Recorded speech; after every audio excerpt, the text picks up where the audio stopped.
와, 그거 경험 못 해본 거. 오늘 처음 경험해보는 거. 지금 우리 자매님 두 분이요, 이 핸드폰에다가 김미진 사랑합니다 이걸 크게 적어가지고 지금 막 보여주는 거예요. 꼭 연예인 된 기분이에요. 네.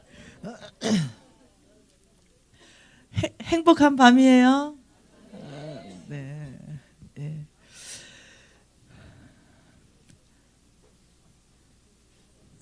여러분, 하나님께서요, 이 에베네셀 교회에서는 이렇게 일하시는 것 같아요. 이렇게 단단히 이렇게 다지는 거, 이렇게 말씀을 단단히 다져가지고 열매 맺고 싶어 하시는, 그걸 제가 느끼는 거예요. 그래서 제 강의를 지금 참석하신 여러분들은요, 반드시 다른 유튜브를 꼭 다 봐야 돼요. 왜냐하면은 제가 지금 간증을 하나도 안 하고 있거든요. 그걸 듣고 책을 꼭 읽어야 지금 오늘 이 에베네셀 강의가 다 소화가 돼요. 제가 몇 번 물었어요, 하나님 앞에. 제가 지금 무조건 2끼는 금식하고 주님 앞에 지금 나가고 집회하고 있거든요. 지금 이제 딱 한 끼만 먹고 있거든요, 매일. 그래 나가면서 제가 주님 앞에 계속 묻는 것은 뭐냐면은, 아버지, 이 에베네셀 교회만의 메시지 주세요, 이거거든요. 그래서 저는 자꾸 어떤 유혹이 있냐면, 이제까지 익숙했던 거, 잘했던 거, 했던 거, 그 다음 사람들이 다 좋아하는 메시지, 그 다음 은혜를 끼치고 싶은 욕심, 그리고 또 간증을 막 또 하고 싶은 거. 근데 주님은요, 이끌어 가시는 방향을 보니까 지금 오늘 또 강의한 것도 유튜브에 한 번도 뜨지 않았던 강의예요. 그러니까 하나님 이끌어 가시는 방향이 어떠냐면, 여러분을 깊이 이렇게 말씀으로 깊이 다지는, 이제 그런 이 메시지라고 제가 이제 이해가 되는 거예요. 예. 정말 여러분 교회에 열매 맺는 거 보고 싶어요. 그래서 여러분이 간사님 우리 교회 와서 열매 맺은 것 보러 오세요. 이러면 제가 약속합니다. 다시 오겠습니다. 열매 맺었습니다. 우리는 정말 이렇게 열매 맺은 거 보여드리고 싶습니다. 이러면 제가 여러분에게 약속하겠습니다. 우리 대장 홍성근 목사님 모시고 와서 집회하겠습니다. 여러분이 열매 맺었다면, 네, 그 소식을 주신다면, 제가 성령 안에서 이해되는 건요, 오늘 또 금식하면서 주님 앞에 나갔죠. 그때 하나님께서 저에게는 뭐라고 말씀하시냐면 하나 되게 해야 된다고 얘기했습니다. 난 뭔 말인지 아직 잘은 몰라. 여러분 교회 안에 이 연합과 하나됨이 지금 필요하다, 이렇게 말했습니다. 매일마다 하나님이 조금씩 말씀해 주시는 것 같아요. 어저께는 또 이 새 가족들에게 자리를 내어줘서 이들이 정말 사역에 깊이 위탁할 수 있도록 해라, 이렇게 또 말씀하시더니, 오늘은 또 이 연합과 하나됨, 삼겹줄에 대해서 말씀하셨어요. 그래서 서로 이렇게 연합에 힘써라, 서로 이렇게 하나됨에 힘써라, 나의 것을 주장하지 말라, 이제 이렇게 말했어요. 너무 나의 강한 것들을 덜어내지 말라.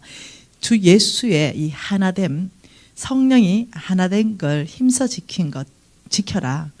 성령이 하나되게 한 것을 힘써 지켜라. 오늘은 쭉 계속 여러분 이 교회를 놓고 기도하는데, 하나님께서 계속적으로 여러분 교회를 축복하시는 거 있죠. 여러분 교회를 축복하기 위해서는 항상 먼저 하나님께서 여러분에게 말씀을 하시고, 우리가 그걸 힘써 지킬 때는요, 하나님이 어떠냐, 위로 부어버리는 축복이 그 다음에 오거든요. 항상 그래요.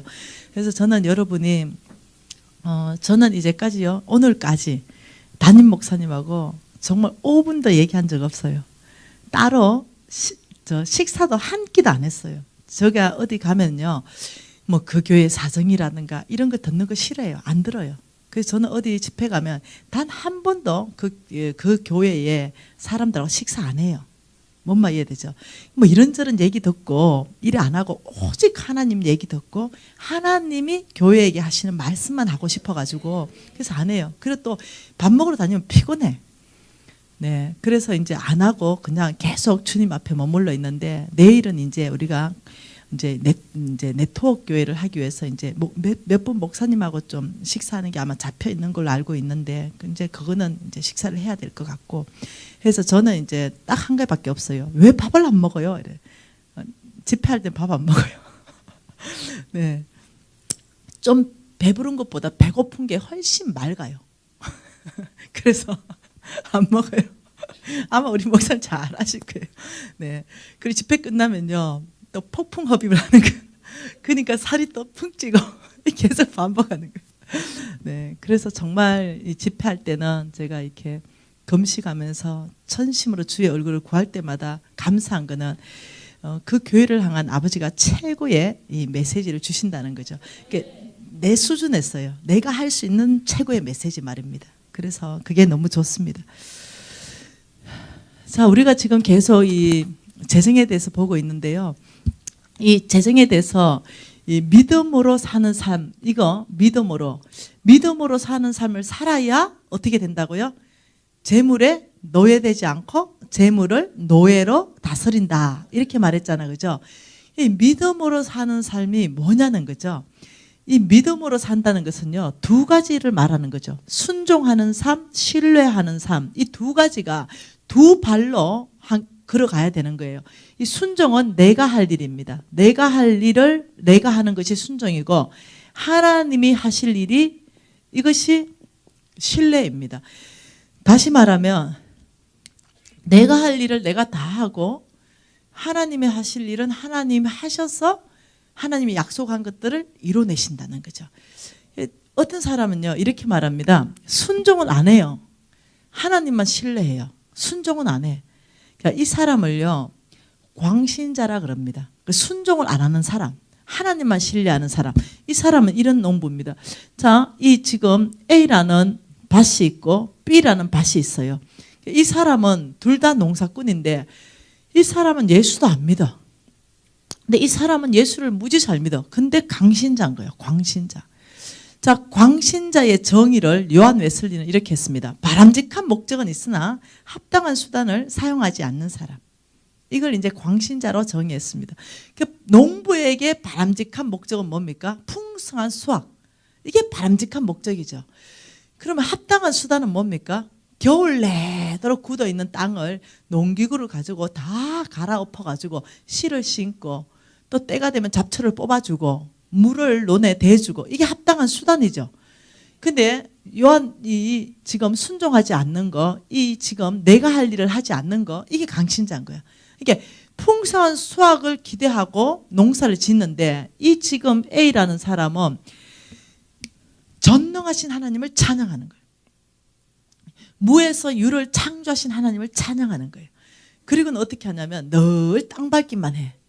땅밟기. 그 밭을 돌아다니면서 전능하신 하나님을 찬양합니다. 무에서 유를 창조하신 하나님을 찬양합니다. 이러면서 옆에 농사꾼은 보니까 막 땅을 갈고 갈아엎고 굳은 땅을 막 부드럽게 하고 막 씨를 씻고 물을 대는데, 이렇게 너는 하나님이 없어서 그래. 우리 하나님은 그런 분 아니야. 이게 지가 믿고 싶은 하나님을 믿는 거지, A는. 그래, 가을이 됐습니다. 어찌 됐겠어요? A 밭에는 잡초만 무성하고 B 밭은 아마 굉장히 풍성한 수확이 열렸을 거예요. 그러면 나중에 결과를 보고 A는 이렇게 말합니다. 나의 하나님은 어디 가셨지? 이렇게. 여러분, 이게 아니거든요. 예, 성경에서는요, 이미 일반적으로 우리에게 어떤 태도로 삶을 살아라, 너희들이 선한 수고를 해라, 손의 수고를 해라, 그럼 나는 그게 열매 맺어주겠다. 수고는 내가 합니다. 뭐 합니까? 씨 뿌리죠. 근데 이 씨가 썩고 이 씨가 열매 맺는 건요, 우리가 절대 못해요. 이건 하나님 소관입니다. 내가 할 거는 씨 뿌리는 것만 해요. 하나님이 풍성한 열매는 그분의 소관입니다. 그래서 성경에서는 이렇게 말합니다. 내가 이삭에게 100배로 축복했다, 이렇게 말하는 거죠. 100배가 될지 20배가 될지는 하나님 소관입니다. 그거는. 그걸 관심 갖지 말고 믿음으로 산다는 것은 말씀하신 그분의 말씀만큼만 순종하는 게 믿음으로 사는 거예요. 그래, 농사꾼은 성경에서 뭐라 말했습니까? 네, 열심히 네가 겨울 내 다 해서 씨를 뿌려라. 이러면 그 뿌리는 것까지 내가 하면 되는 거예요. 그래서 여러분, 강신자 되면 안 되겠습니다.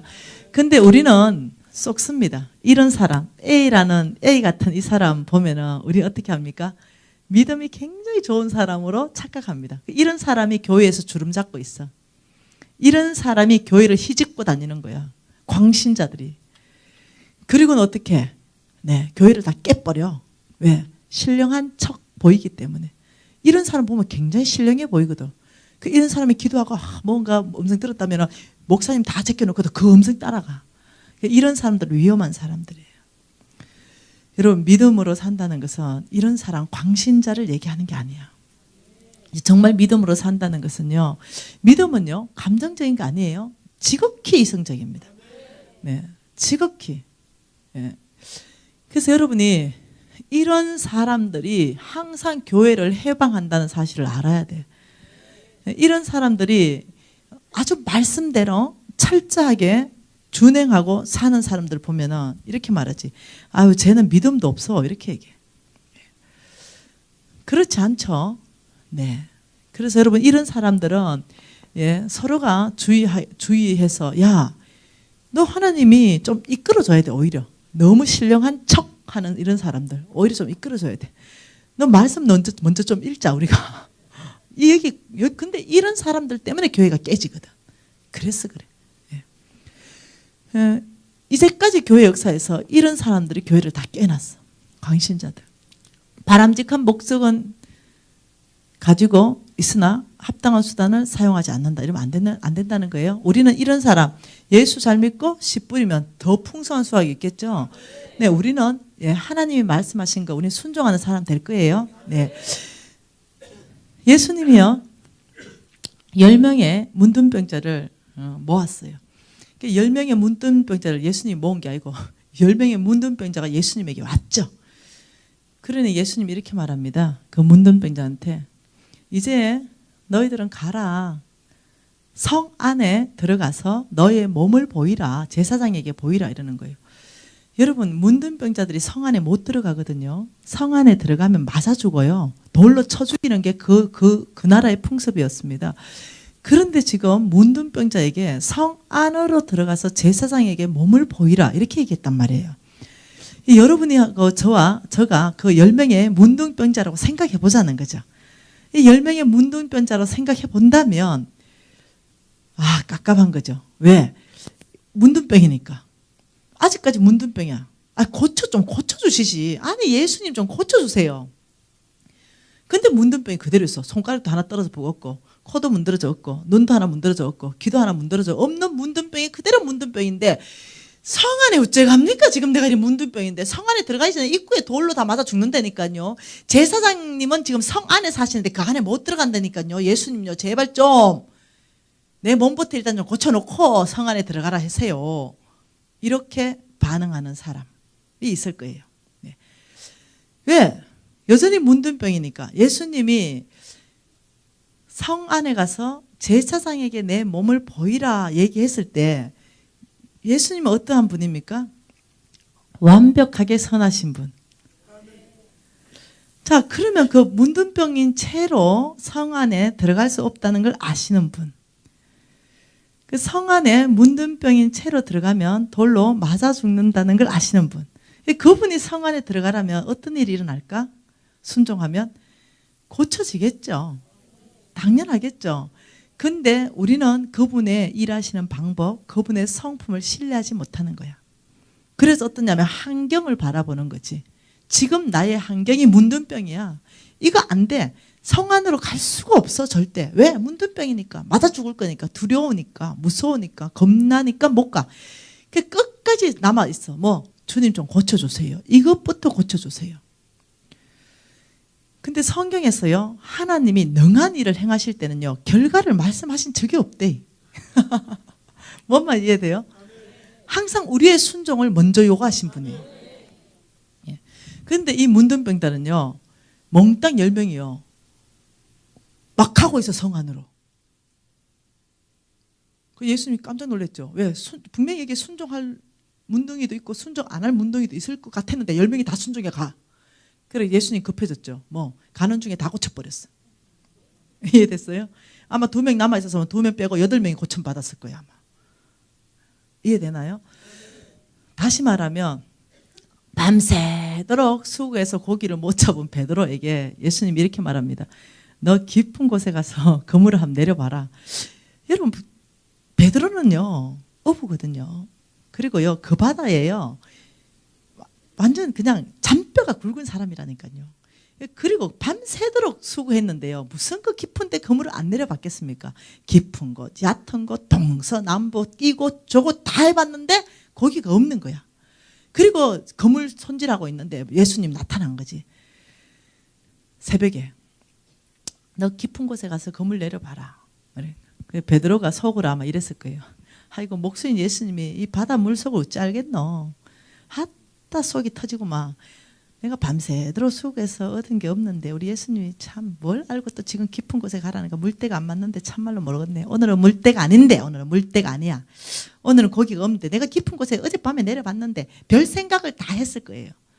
제가 왜 이렇게 할 수 있는지 압니까? 베드로가 별 생각 다 했다는 거. 베드로 깊은 곳에 가서 그물을 내려봐라 이러면 아무 생각 없으면 예 주님 하고 그냥 끝이야. 예 하면 끝이야. 거기 뭐 군더더기 있어. 깊은 곳에 가서 내리면 되지. 근데 베드로가 이렇게 말해. 밤새도록 수고해요. 얻은 것이 없지만 말씀에 의지하여 깊은 곳에 그물을 내리겠습니다. 이렇게 나오는 거예요. 다시 말하면 없지만 이거 내 지식과 내 경험과 내가 지금 밤새도록 깊은 곳에 그물 내려봤지만요 없었거든요. 그런데 말씀에 의지해서 제가 그물 내려보겠습니다. 지금 이 내용 뭐 틀렸습니까? 이 내용이라는 거지. 이 내용. 근데 베드로는 그래도 참 감사해요. 왜? 자기 생각과 자기의 경험과 자기의 모든 지식과 지금 고기 없는 환경을 뛰어넘어서 순종하는 거야. 그게 놀라운 거야. 그거 못 뛰어넘어 사람들은. 사람들은 왜 순종 못하냐면 그거 안 뛰어넘어서 내 생각, 내 경험 지금 내가 직접 경험했는데 고기 없는 거. 환경. 아니 고기 없어. 그 지금 내 눈으로 보고 왔는데 근데 이거 못 뛰어넘거든. 근데 하나님은 항상 능한 일을 하실 때는요 이거 뛰어넘는 믿음을 요구하셔. 근데 베드로가요 참 놀랍죠. 그래도 뛰어넘는 믿음을 보이는 거야. 이야 그날 밤 환경을 뛰어넘는 믿음, 자기의 생각을 뛰어넘는 믿음, 자기의 지식 뛰어넘는 믿음을 보이는 거야. 와 그때 인생 대박 터진 날이에요. 예. 안드레까지 불러가지고요 알죠? 끌어올렸어. 인생 가장 대박 터진 날이에요. 그래서 여러분 베드로는요 예수님을 깊이 만났어요. 깊이. 왜 깊이 만납니까? 저 죄인입니다. 떠나라 그래요. 자기 생각, 자기 환경, 자기 지식, 자기 능력으로 다 해봤거든요. 안 되는 거 알거든. 네. 이런 예수님을 경험해버리면요 사람이 바뀌어버려. 제가 이런 예수님을 만나버렸잖아요. 제가 만난 이런 예수님은 무슨 하나님입니까? 설화수의 하나님. 이 설화수의 하나님 만나고 제가 완전히 뒤집어져 버렸잖아요. 예.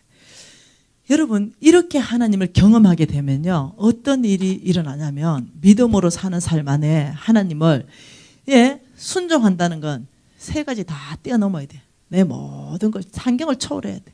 이 모든 걸 초월하는 이 믿음이 있어야만 내가 할 일을 할 수 있어. 내가 할 일은 뭐냐면요 말씀에 순종하는 거예요. 말씀. 하나님 그분이 말씀하신 거 그거에 순종하는 게 내가 할 일. 그리고 나가서 고기를 못 잡고는 그 관심도 없어. 왜? 순종한 걸로 끝나면 돼. 네. 결과는 주님의 목이에요. 근데 여러분 우리 하나님은 선하신 분입니다. 너희가 악할지라도 자식에게 좋은 걸 주는데 하물며 나일까 보냐. 우리 주님 항상 나한테 뭔가 얘기할 때요 그 결과는요 항상 100% 선한 것입니다. 이게 우리 하나님이에요. 네. 그래서 여러분이요 하나님의 성품 공부를 좀 하셔야 됩니다. 예, 성경을 보면서 하나님의 성품은 어떤 분이신가 이 성품 공부를 읽으면서 찾기 시작해야 됩니다. 예. 사랑의 하나님, 무슨 하나님, 치유의 하나님부터 쭉 다 하나님 어떤 분인가 은혜의 하나님, 용서하신 하나님, 기다리시는 하나님. 이 모든 성품 공부를 하다가 저는요 성경 전체를 성품 공부를 어느 3년에 걸쳐 한 적이 있습니다. 읽으면서 계속 성품, 하나님의 성품이 드러나는 것을 구절구절 적는 거예요. 창세기 1장 1절에는 하나님은 어떤 분인가? 창조주 하나님이다. 창세기 1장 2절에는 하나님은 어떤 분인가? 이걸 다 적었다니까 3년 동안. 그래서 그걸 공부 3년 동안 하면서 제 스승님이 있었습니다. 저를 성품 공부만 빡세게 시켜주신 선생님. 그분은 제가 쌉으로 모시고 있는 우리 이경희 나의 친구이자 나의 스승님. 내가 존경하는 우리 이경희 사모. 목사님 사모님이십니다. 나를 3년 동안 이 공부를 시켰습니다. 그 공부를 통해서 제 안에 흔들리지 않는 이 하나님의 성품이 심장 안으로 들어오기 시작했어요. 그러면 하나님은요, 하나님이 말씀하신 것에 대해서 책임지시는 분이십니다. 그러면 어떠냐면 결과는요, 하나님의 말씀하신 대로 일어나는 거예요. 그게 믿음으로 사는 것입니다. 믿음으로 산다는 것. 자, 믿음으로 산다는 것, 히브리서 말씀으로 한 번 더 봐보십시다. 믿음으로 산다는 것. 이게 중요하거든요. 자, 믿음으로 산다는 건 도대체 뭘까? 히브리서 11장 말씀 6절 같이 한번 읽어볼게요. 같이 읽어봅시다. 시작. 믿음이 없이는 하나님을 기쁘시게 하지 못하나니 하나님께 나아가는 자는 반드시 그가 계신 것과 또 자기를 찾는 자들에게 상 주시는 이심을 믿어야 할지니라. 자, 지금 여기에서 무슨 말을 하면서 이 말을 했냐면요, 에녹을 얘기하면서 얘기한 거예요. 5절에 에녹 믿음. 다시 말하면요, 이 자체 6절을 본다면요, 하나님을 기쁘시게 할 수 있는 방법이 있다. 그것은 믿음이다. 이렇게 말해요. 하나님을 기쁘시게 할 수 있는 방법이 있는데 뭐라고요? 그건 믿음이다. 믿음 없이는 하나님을 기쁘시게 하지 못하니까요. 이게 오직 하나님을 기쁘시게 할 수 있는 것은 이 믿음인데, 어떤 믿음이 하나님을 기쁘시게 하는가? 여기선 두 가지 믿음이 하나님을 기쁘시게 한다. 이렇게 말하는 거예요. 그 첫 번째 믿음은 뭡니까? 반드시 그가 계신 것을 믿는 믿음. 자, 이 반드시 그가 계신 것을 믿는 믿음은요, 하나님이 창조하셨지, 예수님이 나의 구원자시지, 이 믿음을 차원을 얘기하는 게 아니에요. 이 반드시 그가 계신 것이다. 이 말은 뭐냐면요, 내 인생 가운데 하나님이 개입하시고 하나님이 살아계시고 하나님이 역사하신다. 내 개인적인 하나님 얘기하는 거예요. 그거 반드시 하나님이 내 인생 가운데 계신다는 걸 얘기하는 그 믿음을 말하는 거죠. 그 두 번째는 뭐냐면요, 하나님 자기를 찾는 자들에게 상 주시는 이심을 믿어야 한다. 다시 말하면 내가 하나님 앞에 나아가서 하나님을 찾을 때마다 우리 하나님은 나에게 상을 베푸시는 분이시다. 이걸 믿어야 된다는 거예요. 이걸 믿어야 된다는 거예요. 하나님 그러신 분이니까. 여러분 기도 왜 합니까? 나는 기도하는데 난 기도하는 목적이 뭔지 압니까? 여러분 기도하는 목적과 제가 기도하는 목적은 달라요. 저는 기도하는 목적 하나밖에 없습니다. 오직 응답받기 위해서. 저 그거 아니면 기도 안 해요. 아니면 뭘로 갑니까? 응답이 없다면 내가 뭘 합니까? 이 응답을 다른 말로 말하면 상을 받는다 이 말이에요. 기도한 대로. 다시 말하면 하나님은 자기를 찾는 자에게, 하나님 앞에 나오는 자에게, 하나님 앞에 기도하는 자에게 내가 반드시 상 베풀겠다. 이 믿음도 없이 계속 하는 그걸 뭐라고 그럽니까? 중언부언하고, 믿음도 없이 똑같은 이 기도 제목을 10년, 20년 하고, 왜 안 믿으니까 안 나타나지? 기도하면서 안 믿어. 이게 될 거라는 거 안 믿어. 하나님이 이 문제를 해결하실 거라는 자체를 안 믿어. 근데 기도 안 하면 불안하니까 하는 거야. 습관적으로 하는 거지. 여기에는 상이 안 온다는 거지. 하나님 상과 뭐가 밀접한 관계가 있냐면 믿음이에요. 뭔 말 이해돼요? 여러분 우리가 믿음으로 천국 가죠. 돈으로도 못 가. 명예로도 못 가고. 이 하나님 나라 전체는 그 키워드가 믿음. 그러니 이 믿음이 없이 아무리 하나님 앞에 와서 기도해봐라. 백날 되는지. 믿음이 없는데. 근데 하나님이 이렇게 말하죠. 믿고 구하는 자에게 너희들이 믿고 구한 모든 것은 받은 줄 알아라. 거기에 항상 믿음을 넣는 거예요. 항상 믿음을. 그리고 병 나을 때나 한 성인 다 읽어보세요. 네 믿음대로 되라. 항상 그래. 네 믿음대로 될지니라. 그 원리를 여러분 이해하셔야 된다는 거죠. 첫 번째 믿음, 하나님을 기쁘시게 하는 믿음은 뭐다? 하나님이 내 인생 가운데, 개인적인 내 인생 가운데 살아계신 하나님, 그가 계신 것, 내 인생 가운데 계신 하나님을 믿는 것. 두 번째, 내가 하나님 앞에 나아갈 때마다 하나님이 나에게 상 베푸신다. 이거 믿는 것. 이 두 가지가 기쁘다는 거예요. 이 믿음을 하나님 기쁘신 믿음이다. 이거 없으면요, 이 두 가지를 확신 있게 못하면 여러분 파워 없는 파울볼 치는 기도합니다. 믿음도 없이 늘 그때 시간만 그냥 죽이게 되는 거죠.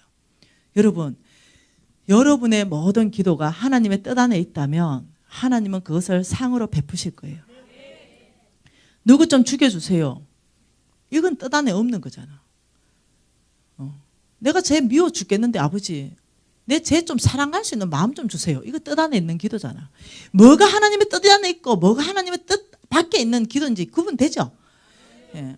둘이 싸웠어. 아, 나 저 집사만 없으면 이 교회를 내가 헌신할 수 있을 것 같아. 아버지 박 집사는 좀 다른 교회 보내주십시오. 이거 기도 응답 안 되겠지? 하나님의 뜻 안에 있는 기도가 뭔지를 할 수 있는, 기도를 할 수 있는 지혜가 있어야 되는 거예요. 박 집사 미워 죽겠는데 이렇게 기도하면 아버지 나 박 집사 미워가 도대체 교회에 나올 수가 없겠어요. 저 박 집사 사랑할 수 있는 마음 좀 내 바꿔주세요. 이게 뜻 안에 있겠지. 어느 날 보면 불쌍하게 여겨지고 안 되게 여겨지고 그래 내가 먼저 용서 구해야 되겠다 이런 마음 막 부어주시고 이래 된다니까. 여러분이 하나님 뜻 안에 있는 기도를 한다면 하나님은요 여러분에게 그 기도 가운데 상 베푸십니다. 이해되시죠? 기도 응답 못 받는 거 한번 적어보세요. 왜 못 받는지. 뜻 안에 있는 건지 뜻 밖에 있는 건지. 뜻 안에 있는 거는요 하나님 100% 이룰 수 있지 믿는 거예요. 자, 그러면 반대되는 믿음이 있습니다. 오늘 이 믿음은 내가 너희들이 이 두 가지 믿음은 너무 기쁘다. 내가 기쁘다. 근데 안 기쁜 믿음도 있다. 내가 벌하는 믿음도 있다. 스바냐 말씀입니다. 난 이 믿음은 내가 벌하겠다. 안 기쁘다. 상반되는 믿음이 있다는 거예요. 자, 12절 말씀 같이 읽겠습니다. 12절. 그때에 내가 예루살렘에서 찌꺼기 같이 가라앉아서 마음속에 스스로 이르기를 여호와께서는 복도 내리지 아니하시며 화도 내리지 아니하시리라 하는 자를 등불로 두루찾아 벌하리니 그때에 찌꺼기처럼 가라앉았다. 여러분 찌꺼기처럼 가라앉은 이 찌꺼기가 뭔지 압니까? 무슨 하나님이 나한테 복을 내리겠노? 찌꺼기처럼 가라앉아서 에이구 내가 잘못했다가 무슨 하나님이 나한테 무슨 화를 내리겠노? 하나님에 대한 모든 소망을 끊어버린 사람, 하나님에 대한 모든 기대를 끊어버린 사람, 찌꺼기처럼 가라앉은 사람. 뭐 내 인생 가운데 세일이 일어나겠노? 하나님이 뭘 그렇게 하실 수 있겠노? 이제까지 안 됐는데. 찌꺼기처럼 가라앉은 사람. 마음속에 뭔 내가 그렇게 하나님께 복 받겠고 뭐 그래 벌 받겠노? 여러분 하나님은 복도 주시는 분이시고 벌도 내리시는 분이십니다. 하나님은요 찌꺼기처럼 가라앉은 자를 하나님은 등불로 찾아서 내가 벌하겠다. 이렇게 왜 엄단하게 얘기하냐면 하나님은 하나님에 대한 소망을 완전히 끊어버린 이 사람, 하나님 기뻐하지 않는 믿음입니다. 여러분 오늘 이 시간에 하나님이 기뻐하는 믿음으로 하나님이 내 인생 가운데 살아서 내가 하나님을 찾을 때마다 하나님은 선하신 분이십니다. 하나님은 그래서 저에게 찾을 때마다 하나님을 상 베푼다고 하셨사오니 이것이 나의 소망입니다. 하나님 오늘도 그 상을 바라보면서 제 갈 길을 갑니다. 여러분 말씀에 반응해야 되는 거예요. 오늘 혹시 여러분 심장 안에 하나님에 대해서 소망이 찌꺼기처럼 가라앉았다면 여러분 소망이 없어. 거기는 새롭게 여러분이 도약할 수 있는 길이 없어. 여러분이 스스로 이 찌꺼기처럼 가라앉은 마음을 끌어올려야 돼. 첫사랑을 회복해야 돼. 첫사랑을 회복할 수 있는 방법은 오늘 첫사랑 강의는 아니지만 첫 행위를 회복하라 이렇게 말해서 첫사랑을 회복할 수 있는 최고의 방법, 너희들이 첫 행위를 회복해야 된대. 첫사랑이 잃어버렸다 이러면 여러분 어떻게 합니까? 늘 아버지 그 마음을 부어주십시오. 주님과 그 진하게 맺었던 그 첫사랑을 회복하게 해주십시오. 백날 기도해봐라. 그게 되는지. 성경에서 뭐라고 말했습니까? 너의 첫사랑 회복은 첫 행위를 회복할 때 그때 부어질 것이다. 첫 행위가 뭡니까? 첫 행위. 별이 숭숭숭 보이는 그 지붕을 이고 살아도 사랑하는 사람에게는 문제가 되지 않아. 내가 하나님의 첫사랑할 때 그 했던 그 행위가 뭡니까? 밤새도록 나와 교회 봉사해도 하나도 힘들지 않았어. 내 있는 돈 다 털어서 주님 앞에 다 갖다 줘도 하나도 불평하지 않았어. 내가 아무리 힘들어도 내가 교회 봉사하는 게 하나도 힘 안 들었어. 내가 나가서 전도하는 것이 하나도 불평이 없었어. 왜? 이게 나의 첫사랑이었거든. 근데 하나님이 첫사랑을 회복하는 거는 첫 행위가 회복돼야 된다. 그럴 때 첫사랑이 부어진다 그랬어요. 다시 말하면 여러분들이 행위로 나가야 되는 거야. 처음에 했던 그 행위, 그게 첫사랑을 회복하는 거야. 여러분 누워서 예를 들어서 자빠져 있다. 그런데 첫사랑은 회복하고 싶다. 백날 있어봐라 회복되는지. 회복이 안 돼. 여러분 스스로 힘을 내야 돼. 그리고 첫사랑의 행위로 가야 돼. 그러면 하나님이 그 행위 가운데 은혜를 부으셔서 첫사랑을 회복시키는 거예요. 이게 여러분 성경을 정확하게 해석한 얘기입니다. 내가 이러면 성경을 잘 알겠나? 우리 스승님이 첫사랑 강의한 거라는 거예요. 첫사랑. 어떻게 첫사랑을 회복할 것인가? 처음 행위를 가지라. 여러분 저도 첫사랑을 잃어버릴 때가 있었지 않겠어요? 첫사랑을 잃어버리고 그 하나님과 진한 첫사랑을 회복하기 위해서 얼마나 많은 내가 발부둥 쳤던 시간들이 있었지 않겠어요? 아무리 그걸 회복하고 싶어도 회복이 안 됐던 시간들이 있었지 않겠어요? 제가 이 첫사랑을 회복하기 위해서 제가 금식하며 주님 앞에 나갔던 시간들이 있지 않았겠어요? 제가 할 수 있는 모든 거는 다 했지 않겠어요? 회복이 안 됐어요. 아무리 금식해도 회복이 안 되고 회복이 안 됐어요. 그때 내가 만난 메시지가 홍성근 목사님의 첫사랑을 회복하라는 설교였어요. 그때 홍 목사님이 처음 행위를 회복하는 것이 첫사랑이라는 성경적 기반을 가지고 쫙 할 때 충격 안으로 들어갑니다. 그래서 제가 의지를 발동해서 내가 첫사랑일 때 처음 하나님과 연애할 때 내가 뭘 했을까? 저는요 예수천당 불신지옥 딱 띠매고요 전도했어요. 예, 부산역 앞에서. 그랬던 것들, 밤새도록 주님 앞에서 철회했던 것들, 그 행위를 먼저 내가 하기로 결정했어요. 그리고는 하나님도 놀랍죠. 제 안에 첫사랑을 다 회복시켜 주셨어요. 여러분 안에 이것이 회복되어야 된다고 말씀하고 계십니다. 우리 믿음을 새롭게 할 때에 와 있습니다. 정말로 찌꺼기 같은 축 가라앉아 있는 거 이거 버리십시다. 하나님이 상을 베푸시니 그 상 베푸시는 하나님께 기대를 크게 가지고 나오기 시작하십시다. 믿음으로 사는 삶, 이것은 오직 두 가지. 하나님 말씀에 순종하는 삶, 하나님을 신뢰하는 삶. 자, 이 믿음으로 살 때 우리가 놀랍게 재물에 노예되지 않고 재물을 노예로 다스리는, 이제 어떠냐, 돈이 나의 주인이 아니라 내가 돈의 주인인 거야. 돈이 나의 주인은 뭡니까? 돈이 나의 주인? 돈의 나의 주인은 돈이 나한테 명령해. 돈 있다? 그러면 그거 해라. 돈 없다? 그러면 못한다. 중심이 돈이야. 그러면 어떠냐면 나는 돈의 명령을 받는 거지.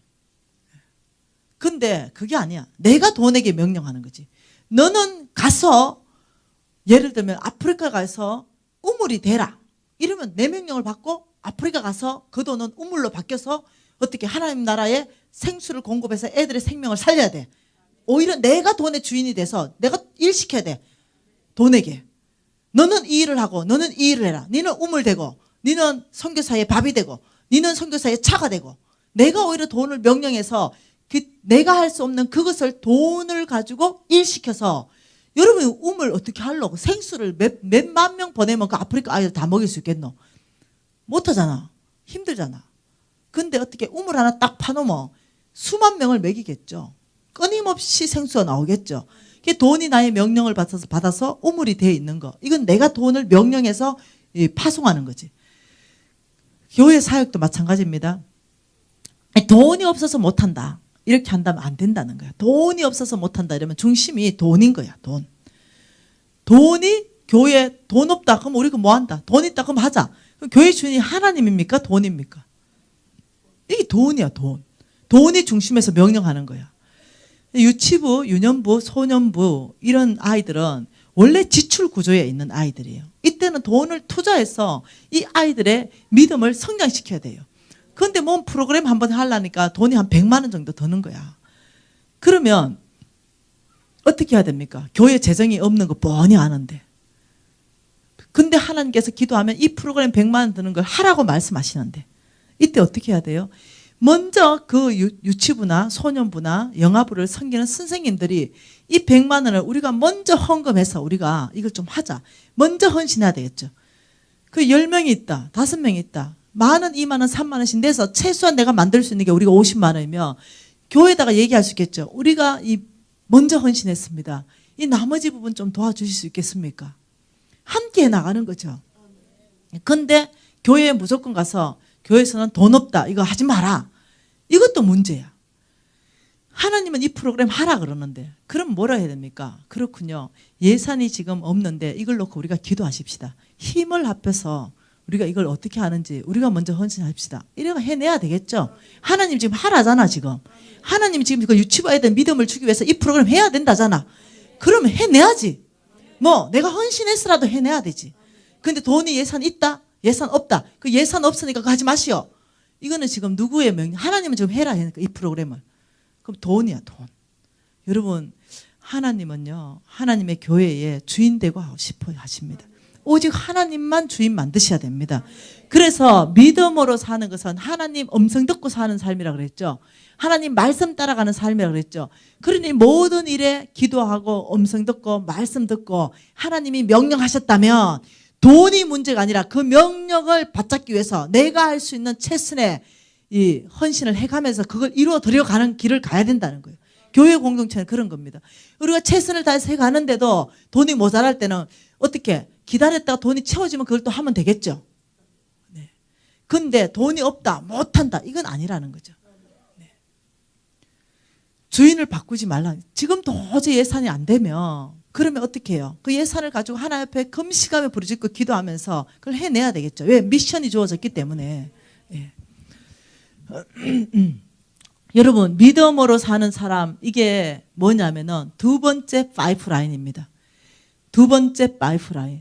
첫 번째 보이지 않는 세계에 하나님의 재물이 약속이라는 형태로 있는데 이 보이는 세계 가운데 하나님이 파이프라인을 통해서 이것을 집행해 준다 이랬는데 첫 번째 파이프라인이 충성이라고 했습니다.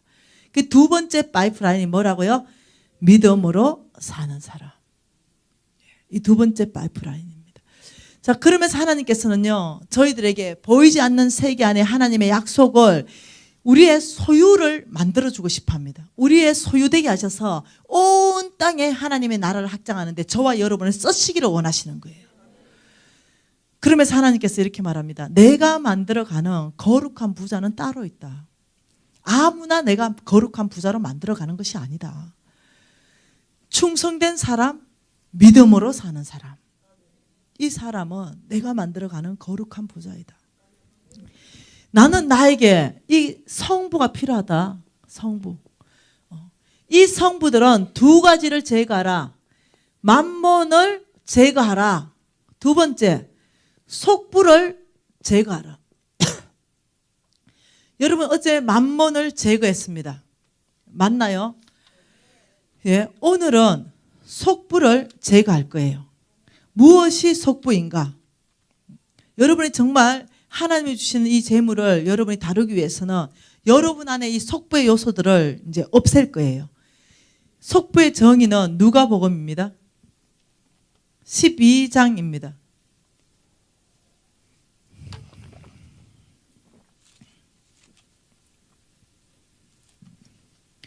자, 누가복음 12장 16절부터 21절 말씀인데요.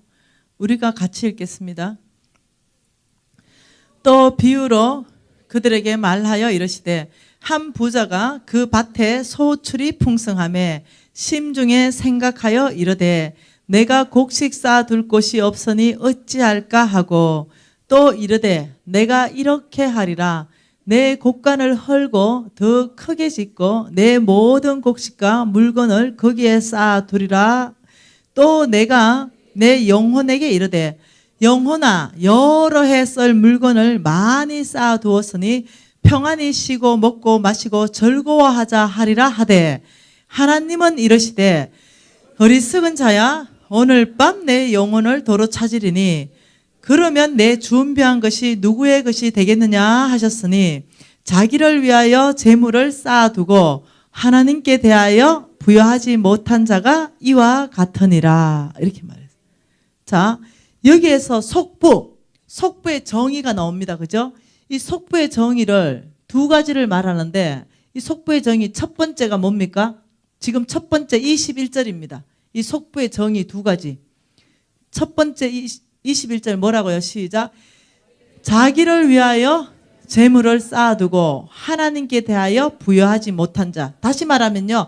자기에게는 부여하고 하나님께 대해는 인색한 사람. 이렇게 말하는 거죠. 이 사람은 속부이다. 자, 이것을 성경에서 뭐라고 풀었냐면 한 부자가 있는데 여러분 돈을 가지고 설명할 때 성경은요 100% 농사꾼 비유로 말씀하고 있습니다. 농사꾼. 그러면서 한 부자가 지금 농사꾼입니다. 한 부자가 있었는데 그 밭에 소출이 지금 풍성했어요. 그죠? 자, 여러분 농사 짓는데 씨 뿌리는 건 누가 뿌린다? 농부가 뿌리죠. 근데 그 결과 열매는 누가 준다? 그렇죠. 그러니까 오늘 지금 이 말씀에 한 부자가 있는데 그 밭에 소출이 풍성한 거야. 이 풍성했는데 얼마나 풍성했는지 도대체 그 곡간에 막 흘러 넘쳐가지고 지금 이렇게 한 거지. 이 곡간이 얼마나 합니까? 요만한 거야. 근데 얼마나 풍성해졌는지 이 곡간이 차고 막 넘치기 시작한 거야. 맞나요? 오늘 말씀이?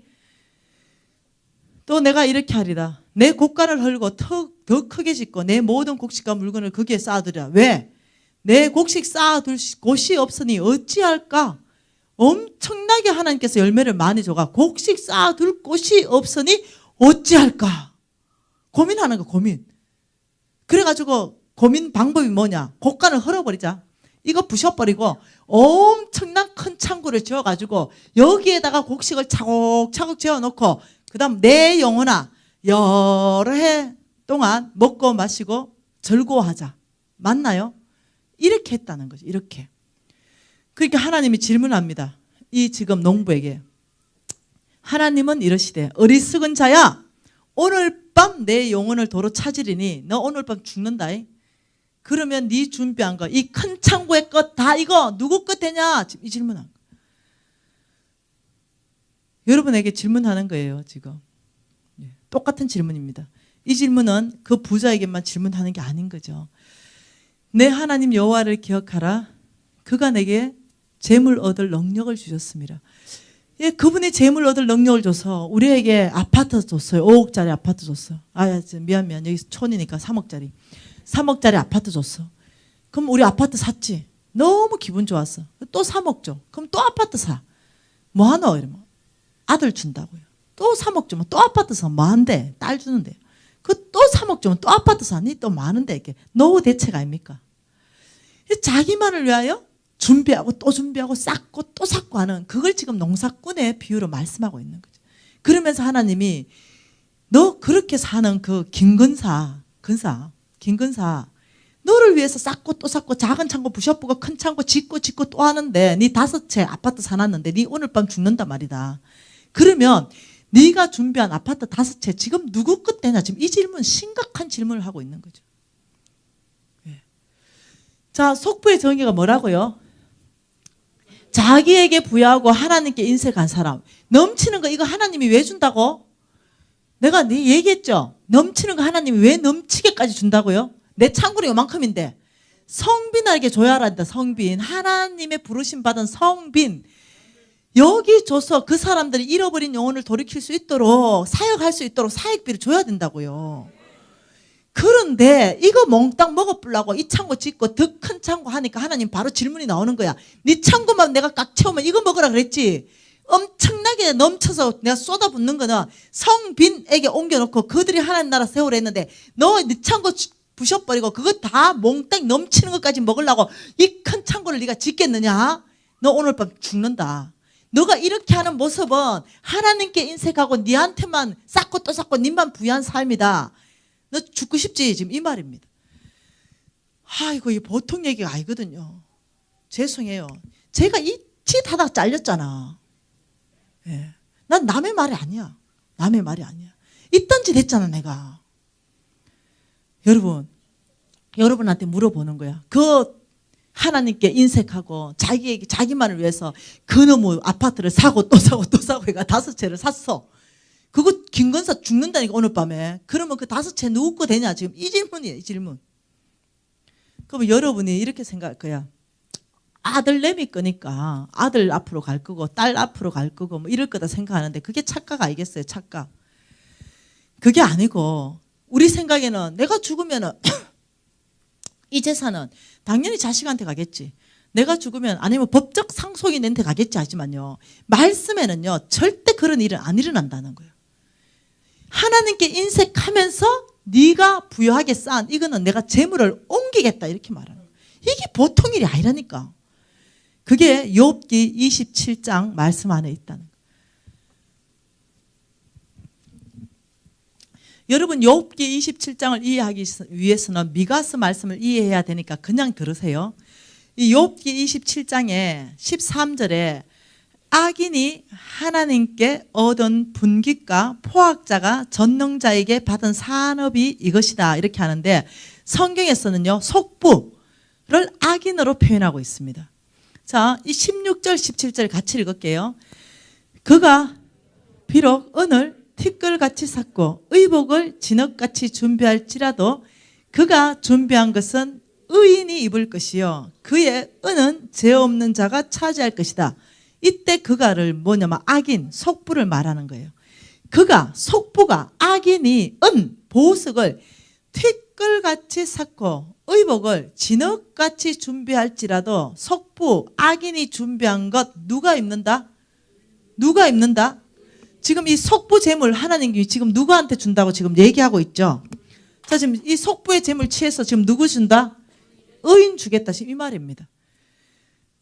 네의 은, 그 죄 없는 자, 죄 없는 자를 하나님이 또 다른 표현은 의인의 다른 표현으로 죄 없는 자라 이런 거. 여러분, 이 말씀을 더 깊이 이해하기 위해서는 우리가 미가서 말씀을 이해하면 됩니다. 미가서 한번 가봅시다. 미가서 6장입니다. 미가서 6장에 보면 속부에 대해서 하나님이 더 깊이 말씀 이해를 주고 있습니다. 이 미가서 6장에 10절에 보면 이렇게 말합니다. 악인의 집에, 악인이라 표현하죠. 이 악인의 집에 아직도 불의한 재물이 있느냐? 축소시킨 가정한 에바가 있느냐? 내가 만일 부정한 저울을 썼거나 주머니에 거짓 저울추를 두었으면 깨끗하겠느냐? 그 부자들은 강포가 가득하였고 그 주민들은 거짓말을 말하니 그 혀가 입에서 거짓되도다. 다시 말하면 악인의 집에 아직도 불의한 재물이 있느냐? 이 악인을 그 부자들은 악인을 뭘로 표현한다? 예, 속부, 그 부자들을 악인으로 표현해. 자, 이 악인, 이 속부는 어떤 삶을 산다? 속이는 삶을 산다. 불의한 재물을 얻는데 가정한 에바, 대 사이즈를 속인다. 저울을 속인다. 그리고 부정한 저울을 쓰고 거짓 저울추를 쓰고 입에는 거짓말을 해서 돈을 번다. 다시 말하면 속부의 정의 두 번째가 나왔죠. 속부의 정의 두 번째는 뭐라고요? 부정한 방법으로 돈을 번 사람. 부정한 방법으로. 이 부정한 방법 속였어. 사기쳤어. 대를 속이고 사이즈를 속였어. 이 방법으로 돈을 버는 것을 하나님은 네가 속부의 삶으로 돈을 벌었다 하는 거예요. 그러면 하나님이 이렇게 말합니다. 이 두 가지. 자, 예레미야, 여러분 이거 펴놓으세요. 그대로 펴놓으세요. 이거 이렇게 표시해 놓으세요. 이거 미가서 그대로 표시해 놓고요. 예레미야 한번 가보십시다. 예레미야 말씀에요. 17장 11절 말씀 한번 봅시다. 예레미야 17장 11절 11절 자, 같이 읽습니다. 시작. 불의로 취부하는 자는 자고새가 낳지 아니한 알을 품은 같아서 그의 중년에 그것이 떠나겠고 마침내 어리석은 자가 되리라 이랬죠.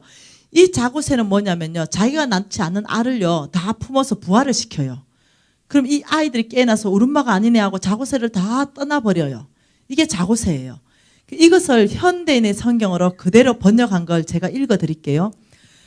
부정한 방법으로 돈을 모아 부자가 된 사람은 자기가 낳지 아니한 알을 품고 있는 자고새와 같아서 언젠가는 그것이 자고새를 버리고 날아가 버리듯이 그의 부가 조만간에 그를 떠날 것이니 결국 그는 어리석은 사람이 될 것이다.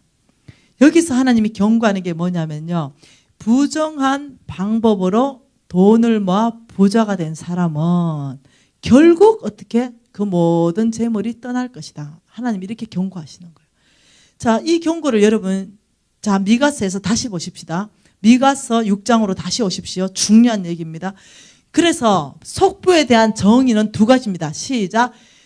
자기에게 부여하고 하나님께 인색한 사람을 성경에 속부다 이렇게 말하고, 부정한 방법으로 돈을 모아서 부자가 된 사람은 속부다. 이 속부의 이 두 정의를 하나님은 이렇게 말하는 거죠. 그 재물이 떠날 것이다. 누구에게로? 의인에게로 갈 것이다. 이렇게 말하는 거죠. 그 내 자식에게 보존되지 않는다는 거죠. 그래서 이 속부, 미가서 속부 10절부터 12절까지 이 속부 뭡니까? 어떤 속부입니까? 부정한 방법으로 돈을 모아 부자가 된 사람 속부의 결과가 13, 14, 15절이 속부에 대한 결과의 삶입니다. 같이 읽겠습니다. 그러므로 나도 너를 쳐서 병들게 하였으며 내 죄로 말미암아 너는 황폐하게 하였나니 내가 먹어도 배부르지 못하고 항상 속이 빌 것이며 내가 감추어도 보존되지 못하겠고 보존된 것은 내가 칼에 붙일 것이며 내가 씨를 뿌려도 추수하지 못할 것이며 감람 열매를 밟아도 기름을 내 몸에 바르지 못할 것이며 포도를 밟아도 술을 마시지 못하리라. 와, 보통 말이 아니죠. 보통 일이 아닌 거야. 너가 만일 속부로 산다면 하나님께 인색하고 네만을 위해서 살고 돈을 위해서 부정한 방법까지를 동원해서 네가 돈을 벌고 이런 속부로 산다면 너에게 두 가지 결과가 있을 것이다. 첫 번째, 너 병들 수도 있다. 내가 너를 쳐서 병들게 하였으며, 첫째, 너 병들 수 있다는 걸 경고한다. 두 번째, 너 먹어도 배부르지 못하고 속이 빌 것이다. 너 감추어도 보존되지 못하고 너가 혹시 보존했으면 내가 반드시 칼에 붙일 것이다. 이거 뭡니까? 끝까지 내가 없애버린다. 그 재물을 추적해서. 내가 씨를 뿌려도 너는 그걸 추수하지 못하겠고 감람 열매를 밟아도 그것은 너의 것 기름 못 바른다. 네가 포도를 밟았느냐? 너 술 못 마신다. 다시 말하면 수고는 네가 했는데 열매는 너가 절대로 못 먹을 것이다. 네가 백날 수고해봐라. 그 수고가 네 끝 되지 않을 것이다. 왜? 내가 의인에게 옮길 거니까. 너는 늘 수고했지만 결핍된 삶을 살 것이다. 왜? 하나님께서 이렇게 대적하시니까. 속부를 대적하시니까. 여러분 사업하는데요, 분명히 돈이 남아야 되는데 안 남죠. 분명히 벌려야 되는데 안 벌리죠. 뭐가 자꾸 줄줄줄 새. 여러분 삶 안에 하나님께서요, 욥기를 밟으면 뭘 합니까? 사탄이 얘기하잖아. 재물에 울타리를 보호하셔서 그렇지 않습니까? 하나님이 이 속부의 재물은 보호하지 않으시고 대적하신다. 하나님이 성경에서 이렇게 강력하게 말씀하신 구절이 정말 이 돈에 대해서 몇 구절 없거든요. 그런데 이 속부에 대해서는요, 어마어마하게 하나님께서 이렇게 말하는 거예요. 저는요 속부였거든요. 아, 정말로 저 몰랐거든요. 성경을 그래 많이 읽었는데 이게 그건지 몰랐어. 저는 정말로 나를 위해서 진짜 나의 왕국을 건설하고 싶었던 것 같아요. 말은 내가 하나님 나라인데 실질적으로 내 명예, 내 사업의 성공을 위해서 질주하고 있었습니다. 말은 하나님 나라야. 내 속 깊이 안에서는 내가 그렇게 살았던 거죠. 하나님이 동업하지 말아 했거든요. 아니 가만히 있어 봐라니까요. 내가 동업해가지고 멋들어지게 한번 이 선교 헌금 한번 하려고 하니까요. 하나님 하지 말라는데. 아 근데 내가 동업하는 이유를 뭘로 했다고요? 멋들어지게 선교 헌금 한다니까요. 여기서 어떠냐, 선교 헌금이 목적이 아니고요. 그 동업을 통해서, 하나님 하지 말라는 동업을 통해서 뭐 하고 싶었다? 내 사업체를 멋들어지게 성공 한번 해보고 싶었던 거예요. 욕심. 저 부정하게 돈 벌었어요. 부정한 방법으로. 내 누굴 속이고 뭐 이런 게 아니라 뭐 여러 가지 일들이 있었겠죠. 어떻게 세금 다 내고 정직하게 사업하느냐. 예, 세금 들어 떼먹었습니다. 지금은 절대 안 떼먹죠. 100% 다 내죠. 옛날요. 20년 전 얘기예요. 20년 전. 정말 부정한 방법. 네, 그렇게 살았어요. 돈이 좀 된다면, 제가 안경점 할 때였는데요. 저는 거짓말 안 해요. 성향적으로 거짓말 하는 거 싫어합니다. 근데 우리 기사들이 똑같은 안경, 똑같은 렌즈를 어떤 기사는 15만 원에 팔아놓고 어떤 기사는 12만 원에 팔아놨어. 그래서 원래 가격은 얼마냐? 15만 원이에요. 그런데 15만 원이 원래 정찰이에요. 근데 대부분 깎아주잖아요. 그래서 12만 원 받는 것이 우리 안에 있어서 통상적으로 약속되어 있는 거예요. 그런데 어떤 사람이 왔는데 얘가 15만 원을 불렀어요. 물론 속인 건 아니죠. 그런데 아무 말도 안 하고 15만 원 다 낸 거야. 그러면 얘가 알아서 12만 원 받아, 아이고 깎아줘야 될 거 아니야. 내 몽땅 다 받은 거야. 근데 어떤 기사는 12만 원을 받은 거야. 그러면 여기에서 뭐 크게 무슨 누가 사기치고 이런 건 없지만은 동일한 물건이 한 사람에게는 15만 원, 한 사람에게 15만 원 나갔다면 내가 어떻게 해야 됩니까? 15만 원 그 사람에게 3만 원 돌려줘야죠. 그게 정직한 거 아닙니까? 근데 제가 그렇게 하지 못했어요. 그걸 내가 보면서, 야, 너 왜 15만 원 다 받았냐? 안 깎아줬냐? 아니, 돈 많은 부자였어요. 다 받았어요. 우리가 그래도 12만 원 받으면 적절한 그건데 왜 이렇게 했냐. 거기에서 제가 마무리를 해버린 거죠. 제가 정말 정직하다면 그래 하면 안 되죠. 불러서 3만 원 내드리고 죄송합니다. 이게 너무 많이 받아진 겁니다. 이렇게 해야 되죠. 이제 그런 것들. 저는 직접적으로 거짓말하거나 사기치거나 저를 속일 수 있는 그런 사람이 못 돼요. 고신사대 아이가. 네, 저는 그러지는 못해요. 근데 이제 내가 사업하는 채 안에서 그런 일들이 일어난 것들을 제가 똑바로 잡지 않고 넘어간 것들, 이런 것들도 있었죠. 어찌됐든 간에 저는 끝났습니다. 저는 두 가지로 끝났습니다. 재물이 완전히 끝났고, 저 병들었잖아요. 완전히 심각한 병들어서 얼굴이 다 망가져 버렸잖아요. 여러분, 왜 하나님이 이 속부, 자기에는 부여하고 하나님께 인색하고 부정한 방법으로 돈을 버는 이 속부를 왜 하나님이 이 두 가지 방법으로 대적하시냐면 16절 때문에 그래요. 왜 너희들이 이렇게 사는지 아느냐? 16절. 너희가 오므리의 율례와 아합의 집의 모든 예법을 지키고 그들의 전통을 따르니 내가 너희를 황폐하게 하였다. 오므리는요, 아합의 아버지예요. 아합의 부인은 이사벨입니다. 이사벨이 섬겼던 신은 바알 신입니다. 바알 신의 원래 이름이 맘몬이에요. 다시 말하면 너희들이 속부로 사는 이유가 뭐 때문에 그런지 아느냐? 그것이 맘몬이 너희들이 중심에 주인되어 있어서 그렇다. 너희들이 하나님께 인색하고 내 것만 쌓고 또 쌓고 또 쌓고 하면서 부정한 방법을 가지고까지 돈을 버는 이유는 맘몬을 따라가는 삶이다. 맘몬의 영향받은 것이다. 너희가 오므리의 율례, 아합의 집의 모든 예법을 지키는 그 삶이다. 그들의 전통을 따르는 삶이다. 네가 그렇게 사는 것은 결국 맘몬을 섬기는 그 삶이다. 그래서 하나님이요, 하나님과 맘몬을 겸하여 섬길 수 없다. 두 주인을 섬길 수 없다. 이렇게 말씀하신 거예요. 그래서 여러분이요, 이 속부로 사는 이 이유가요, 여러분이 안에 중심에 맘몬 때문에 그런 거예요. 그러니까 하나님이요, 대적하는 거예요. 왜? 주여 주여 하는 자마다 다 천국 가는 게 아니야. 하나님이 얼마나 사랑하는지 압니까? 저와 여러분을 찾기 위해서요, 예수의 목숨을 내놓으신 분이에요. 그분이요, 여러분 맘몬한테 뺏기실 분입니까? 찾았는데? 아니요. 그분이요, 김미진, 속부의 삶을 살았던 김미진, 자기를 위해서, 자기 명예를 위해서 겉으로는 하나님을 위해서 포장했지만 부정직한 그 모든 것들을 하나님이 기다리고 얼마나 내 양심 가운데 하나님 말을 많이 했겠어요. 그런데 무시하고 또 무시하고 또 무시하고 기다렸다가 더 이상 기다리면 내가 더 망가지거든. 내가 점점점 돈에 의해서, 돈을 위해서 맘몬을 따라가는 삶, 나의 명예, 나의 것들을 위해서 가거든. 하나님 나를 너무 사랑하니 나를 구원해내야 돼. 근데 웬만큼 양심에 얘기하니까 얘가 듣지를 않아. 그러니 하나님께서 나를 구원해내는 방법을 두 가지를 다 쓰시더라고. 첫째, 병을 보내시고 재물 다 끝내버리시고. 저 끝내버렸어요. 여러분, 저의 이 간정을 통해서 제가 얼마나 심각하게 가난하게 제가 내려갔는지 여러분 다 알잖아. 유튜브에 다 공개했잖아. 그 책에 심각하게 다 적었잖아. 여러분, 절대로 속부의 삶에 있으면서 내가 하나님으로부터 복 받을 거다 생각도 하지 마. 생각도 하지 마. 그거는 없어.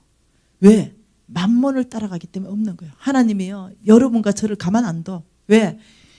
아들의 목숨값을 쥐고 건져낸 저와 여러분을 만몬 따라가게 주님이 주신다고요? 택도 없는 소리. 여러분의 재산을 끝내버려봐. 여러분 교회에 제일 먼저 새벽기도 재단 쌓는다. 새벽기도 안 나오다가 새벽기도 나오는 사람 보면 그거 분명히 문제 있어. 목사님들 덜컹한데 안 나오는 사람 넘어. 뭐 문제가 있나 싶어서. 한번 재산 끝내봐봐. 어디 제일 먼저 오는지. 주님 앞에 엎어진다니까. 여러분 건강 한번 끝내봐봐. 암 걸렸네 이러면 어디 온지 아나? 제일 먼저 목사님한테 온다.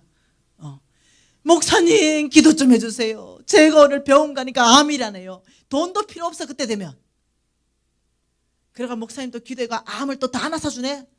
그러면 또 언제 내가 암 걸렸다는 식으로 또 어디 세상으로 가버려. 목사님 배신하고 가버리고. 이게 우리 인생이에요. 우리 인생. 하나님 뭐랍니까? 내 손의 힘과 내 능력으로 내가 이 재물을 얻었다 이렇게 나온다니까. 급할 때는 목사님 하고 머리 들이매었다가 뭐가 다 해결되면 또 실 다 가버려. 이게 우리 인생이야. 뭐 내 다른 사람 얘기하는 게 아니고 내 얘기하는 거야. 내 얘기. 이게 우리 인생이라고. 여러분 그러지 말자. 이제 더 이상 그래요. 사람이 의리가 있어야지. 의리. 내가 첫날에 뭐 얘기했습니까? 충성된 자에게 하나님께서 그의 것들을 맡긴다는데 의리가 있어야지. 의리가. 보이는 사람한테도 의리가 없는데 무슨 안 보이는 하나님한테 의리가 발동하겠노? 뭔 이해됩니까? 여러분 속부 하나님께서 내가 널 대적한다. 겁나는 말씀입니다. 그러면 하나님의 원래의 계획은 뭐란 말입니까? 잠언서 말씀입니다. 잠언서 13장 22절입니다. 하나님이 재물에 대한 원래의 계획 같이 한번 읽어보겠습니다.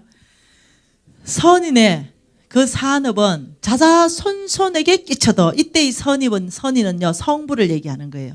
성부의 그 산업은 자자손손에게 끼쳐도 죄인 이때 이 죄인이 속부입니다. 속부의 재물은 누구한테 준다? 의인을 위하여 쌓이느니라. 여러분 하나님 또 말씀한대. 속부의 재물은 네가 의인을 위하여 쌓아놓는 거다. 하나님이 이거 지금 여러 번 말씀하고 계시거든요. 하나님 의지입니다. 하나님은 거짓말을 하지 않으시고 그 말씀하신 바를 행하지 않겠느냐. 축복도 내려오고 이 지금 속부의 재물을 끝내버린다는 것도 인생 가운데 내려와 버린다는 거예요. 이게 지금 두려운 거예요. 하나님 두려운 거. 여러분 지금 오늘 희망이 많지요. 왜? 속부 지금 하나님께서요 끝내려고 지금 이 메시지 주는 거 아니에요. 이 자리에서 돌이키려고 이 메시지 주는 거예요. 하나님이 속부 돌이켜서 성부 만들기 위해서 이 메시지 준다니까요. 지금까지 속부에 살아온 거 아무 상관없어. 네, 오늘 하나님 회개하고 돌이키면 그를 성부로 만들어 가시는 거예요. 하나님이 지금 여러분에게 세컨 찬스를 주고 계십니다. 하나님이 여러분에게 지금 다음 두 번째 기회를 주고 계신 거예요. 너가 지금 속보로 이렇게 강력한 메시지 앞에서도 네가 회개하고 돌이키지 않는다면 내 말씀은 너에게 집행될 것이다. 그러나 너가 지금 회개하고 돌이키면 내가 너를 축복하겠다. 내가 너를 더 축복해서 내가 너를 쓰기를 원한다. 이게 아버지 마음이에요. 이게 아버지 마음. 그래서 선지자들을 보내가 뭐랍니까? 회개하라고 얘기하시고 말씀을 통해서 깨우치기를 원하시는 거예요. 오늘 하나님이 저를 이 나주 땅까지 이 총구수까지 보내시고 이 에베네셀 교회까지 보내시고 뭐라 하나님이 나주 땅 전체 안에서 에베네셀 교회를 제일 먼저 축복하기를 결정하신 거예요. 그리고 저를 보내시고 뭐라고 말합니까? 나는 이들을 축복하고 싶다. 지금 이 메시지가 반대로 나는 축복하고 싶다는 메시지지 내가 너를 저주하겠다는 메시지가 아닌 거예요. 여러분 오늘 이 밤에 여러분 속부를 회개하고 성부되는 밤 되기를 원합니다. 그리고 여러분 의인 되기 시작하면 속부의 재물이 온다 그랬습니다. 여러분 내일은 어떻게 하면 의인 될 수 있는가, 어떻게 하나님의 재물을 받을 수 있는가, 이것도 볼 거예요. 여러분 오늘 이 밤이 구원받는 밤입니다. 여러분 우리 기도할 텐데요. 아버지 오늘 이 굿뉴스, 아버지 이 속부의 자리에서 떠나라. 너희가 이 하나님께 인색한 이 자리에서 떠나라. 너희가 이 부정한 방법으로 돈을 버는 자리에서 떠나라. 내가 오늘 너희들을 구원할 것이다. 너희의 모든 재물들을 보호할 것이며 내가 너희들의 건강을 보호할 것이며 이 속부의 자리에서 회개하고 돌이키는 자마다 내가 너에게 은혜 베풀기 시작할 것이며 내가 너에게 더 재물을 주어서 하나님 나라를 확장하는데 내가 너와 너 가정을 다 쓸 것이다. 오늘 이 메시지 앞에 누가 회개하고 돌이키겠냐, 하나님 이 굿뉴스를 말씀하시는 겁니다. 여러분 정말 속부의 자리를 떠나기를 원하시는 분은 자원하여 손을 올리면서 아버지 제가 떠나겠습니다. 아버지 저를 보호해 주십시오. 저의 건강과 저의 재물을 주님 보호해 주십시오. 제가 이제는 더 이상 속부로서 살지 않겠습니다. 제가 나만을 위해서 살지 않겠습니다. 하나님 나라의 부약에 살겠습니다. 아버지 제가 부정직한 방법으로 돈을 버는 것이 아니라 이제 하나님의 방법을 선택하겠습니다. 우리가 주여 삼창하면서 이 속부의 자리를 회개하는 시간 되기를 원합니다. 통성으로 기도하시겠습니다.